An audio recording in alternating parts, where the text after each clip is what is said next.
안녕하세요. 오만사입니다. 제가 결혼 후 둘째를 임신할 때였어요.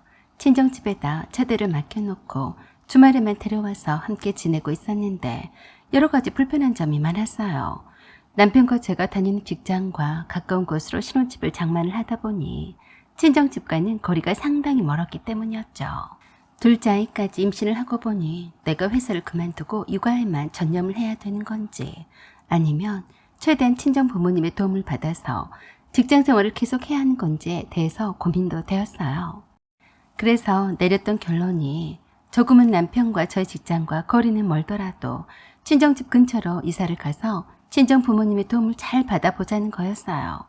그래서 친정집과 가까운 곳에 있던 허름한 주택을 리모델링을 하고 그곳에 새로 2층 집을 짓기로 했어요. 남편과 제가 모아놓았던 돈이 얼마 되지 않아서 대출도 받고 남편이 아는 분한테 돈을 좀 빌렸다고 했어요. 2층에는 저희가 살고 1층과 옥탑방은 세를 내주기로 했어요. 남편이 다 알아서 한다기에 믿고 맡겼어요. 그리고 드디어 이사를 하게 되었는데 새 집이라서 정말 마음에 들었어요.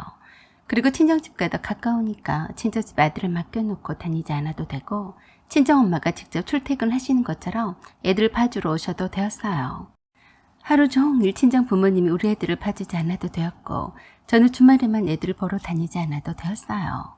친정 부모님은 제가 퇴근 후에 저녁 시간에는 편히 쉬실 수도 있었고 저는 힘은 들어도 아들의 얼굴을 매일 볼 수가 있어서 참 좋더라고요. 이사를 온 지 한 달이 다 되어갈 무렵이었어요. 퇴근해서 와보니 1층에 새들 사람이 이사를 온 모양인지 불이 켜져 있었고 이삿짐을 나른 흔적이 보이더라고요. 정말 반갑더군요. 벌써 전세가 나갔을까 싶어서 내심 기뻤어요. 그런데 1층 아래층에서 낯익은 얼굴 하나가 나와서 저를 반기더라고요. 시어머니였어요. 어머니, 왜 거기에서 나오세요? 응, 내가 여기로 이사를 왔다. 너한텐 미처 말을 못했구나. 내가 네 엄마한테는 아직 인사를 못했다. 이사를 하느라 정신이 없어서 말이다.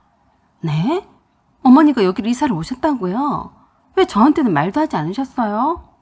아니 글쎄 춘봉이가 너한테는 미리 말하지 말라고 하지 않겠니? 참 어이가 없었어요. 그동안 식구들이 저만 쏙 빼놓고 자기네들끼리만 알고서 쉬쉬 했었던 거더라고요.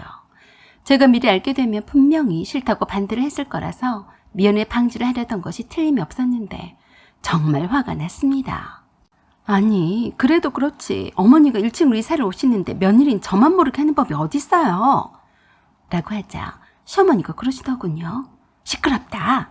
춘심이가 이사를 하느라 고생을 해서 오늘은 그냥 넘어가고 내일 저녁에 여기서 고기라도 구울 테니까 퇴근할 때 오면서 수박이나 사와라. 알았냐? 지금은 수박이 문제인가요? 남편과 시댁 식구들한테 행통 당한 느낌이라서 충격을 받았는데 시어머니는 아무렇지도 않은 듯이 수박을 사오라고 하다니요. 저는 그냥 대답도 하지 않고 1층 문을 열고 들어갔어요. 신우이가 옷 정리를 하고 있다가 저를 보더니 흠칫 놀란 표정을 아주 어색하게 말을 했어요. 올케 왔어. 놀랬지? 그냥 우리 올케 놀래키려고 서프라이즈를 했다고 생각해. 뭐라고요? 왜 다들 작정하고 저를 속였어요? 그러자 눈을 휘둥그레하게 뜨면서 저게 말했어요. 누가 올케를 속였다고 그래? 여기 땅을 사고 집을 짓는데 돈이 얼마나 많이 드는데 그 정도도 생각을 못한 올케가 바보 아니야? 척하면 알아들었어야지. 올케는 엄마랑 내가 여기로 이사를 온 것이 그렇게도 불만이야? 네, 불만이에요.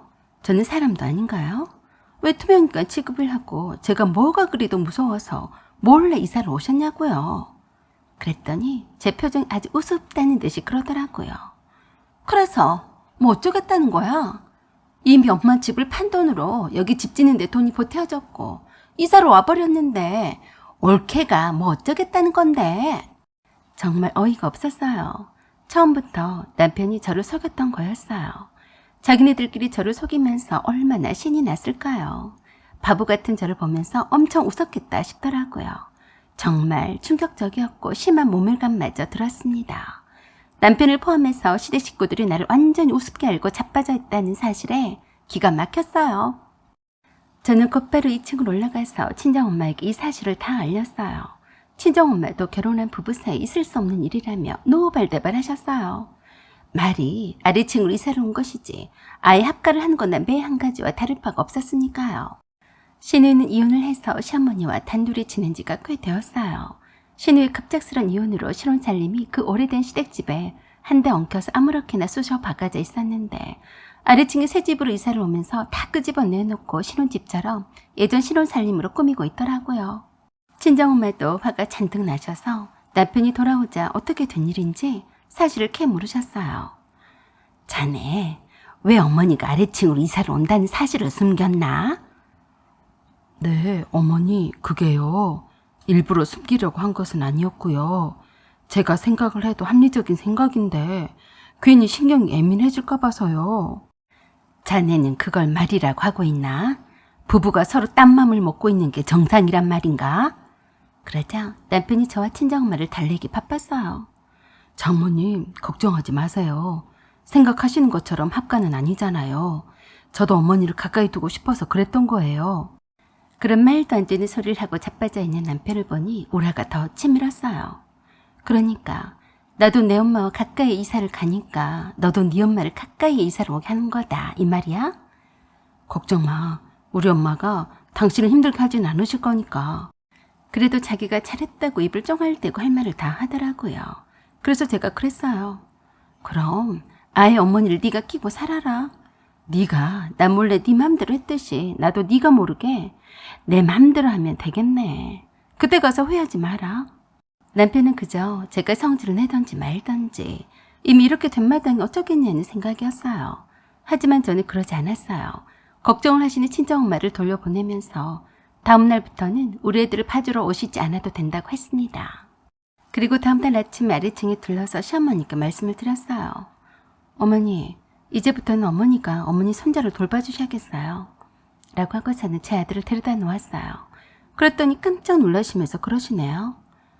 내가 어떻게 손주를 본다고 그러냐? 내가 척추 협착이 있는 거 모르냐? 그러시면 어떻게 해요? 어머니가 저 모르게 이사를 오셨으면 그 정도는 각오하신 거 아니셨어요? 간식은 제가 적어놓은 그대로만 먹이세요. 제가 퇴근해서 와서 일일이 다 확인할 테니까 신경 써서 챙겨 먹이세요. 아셨죠? 라고 하자 아주 황당한 표정으로 저를 쳐다보시면서 그러시더라고요. 네가 지금 시어미를 종살이를 시키려고 하는 거냐? 종살이든 뭐든지 간에 어머니 손자인데 어머니가 키우셔야죠. 덕분에 저희 친정엄마가 손주 육아에서 해방되셨네요. 잘 부탁드려요. 아셨죠? 신이도 출근 준비를 하면서 이 광경을 보더니 입을 쩍 벌리더라고요. 그리고 그날 저녁에 친정집에 들려서 이 문제를 어떻게 해야 할지 친정 부모님과 의논을 하느라 늦게 집에 들어왔더니 전화가 불이 나고 난리였어요. 전화가 불이 나든 말든 신경을 쓰지 않고 제 할 일만 하고 왔더니 그랬다고 신우이랑 남편이랑 시어머니랑 이렇게 쓰리콤보로 저에게 따발총을 날리더라고요. 내가 뭐 어쨌다고?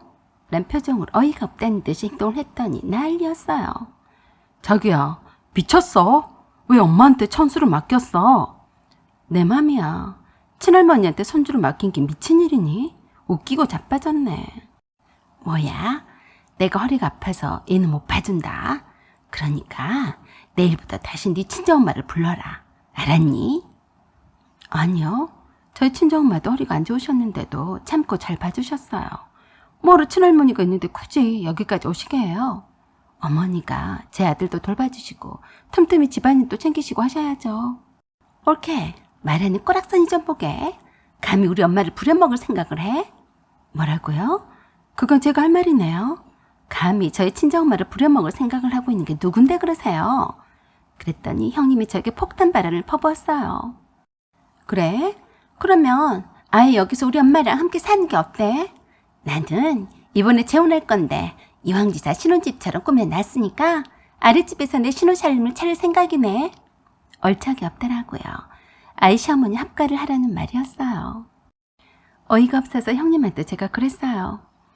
형님이 재혼을 하던지 말던지 신혼집을 차리던지 말던지 관심도 없는데요. 어머니와 합가하라는 말은 절대 안 될 말이네요. 누구 맘대로 합가하라 말을 하는 거예요? 아무튼 난 이번에 재혼해서 아래층에 신혼집을 차릴 생각이니까 올케가 우리 엄마와 2층에서 함께 살면 되겠네. 어차피 낮에는 사람도 없고 조카도 봐줄 수도 있고 나쁘진 않겠어. 완전히 웃긴 짬뽕이었어요. 그래서 제가 그랬어요. 저는 여기에 동의할 수가 없으니까 저만 따로 나가 살게요. 내일부터 회사 근처에 있는 원룸을 얻어서 나갈 테니까 그래 알아요. 천수는 주말에만 보러 올 테니까 어머니가 맡아놓고 잘 돌봐주세요. 라고 하자 남편이 미쳤냐고 난리더라고요. 그래서 제가 그랬어요. 너야말로 미치지 않았니? 일단 네 상판떼기는 쳐다도 보기 싫어서 당장 원룸에 나가 살지만 이혼 수속을 밟을 테니까 각오해라. 불쌍한 우리 엄마를 모시기 싫어서 따로 나가서 살겠다는 게 말이 되니? 그래, 말이 된다. 그게 말이 안 된다고 보는 네가 더 문제다. 정신 차려. 네 엄마만 불쌍하고 우리 엄마는 불쌍하지 않지? 우리 엄마는 막 부려먹어도 되고 네 엄마라서 막 부려먹으면 안 되고 모시고 살아야 하고 뭐 그렇다는 거지? 그래서 나를 속이고 집 짓고 내 의사와는 상관없이 아래층은 형님이 재혼하는데 신혼집으로 내주고 어머니를 모시고 살라고? 그렇게 내가 있으나마나한 존재이면 이혼해야지. 그렇게 이혼을 하겠다고 선언을 했더니 그때서야 남편이 저를 달래기 시작했어요. 달랜다고 될 일이 아니었죠. 다음날부터 저는 짐을 싸서 월세 원룸으로 이사를 했고 아들의 시어머니가 돌보도록 했어요. 남편이 그 집을 나와서 전셋집을 구해서 함께 살자고 했었지만 끝까지 이혼을 요구했습니다. 그 사이에 둘째 딸도 낳았지만 이혼의 결심은 변하지 않았어요. 한번 겪은 배신감은 잊을 수가 없었고 평생을 두고 신뢰할 수 없는 사람과 자식들 때문에 참고 사는 시대는 지났다고 생각을 했어요. 나는 나이고 내 인생은 인생이니까 두려울 곳이 없이 당당하게 살아야 하는 것이 맞다라고 결론을 지었어요.